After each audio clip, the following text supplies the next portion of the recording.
এইটা ভালো না উদ্যোক্তা অর্থাৎ কামলা? কামলা বললেও ভুল হবে, মানে নিম্নমানের কামলা। অবশ্যই কমেন্টে জানাবেন।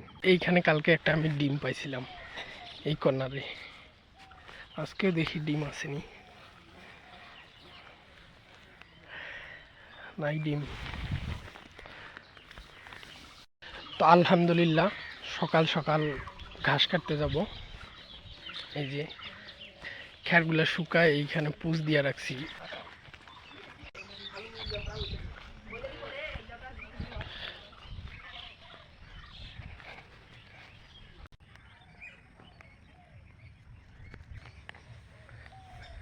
আসসালামু আলাইকুম।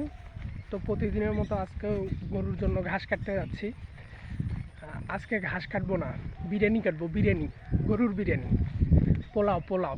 তো কোন পোলাও কাটি, সাথে থাকুন, দেখুন। আর আপনাদের কাছে একটা প্রশ্ন আছে আমার।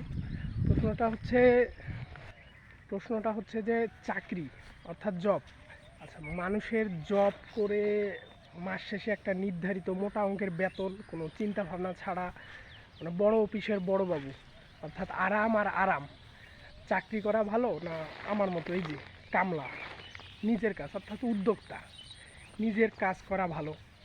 এটা আপনাদের কাছে একটা আপনার প্রশ্ন, অবশ্যই কমেন্ট করে জানাবেন। আমার পোলাও কাটা শেষ, এখন বাড়ি যাব। তো আপনাদের কাছে অবশ্যই আমার প্রশ্ন থাকলো, চাকরি মানে আরাম আর আরাম, বিলাসবহুল জীবন, এইটা ভালো না উদ্যোক্তা অর্থাৎ কামলা? কামলা বললেও ভুল হবে, মানে নিম্নমানের কামলা। অবশ্যই কমেন্টে জানাবেন। ধন্যবাদ।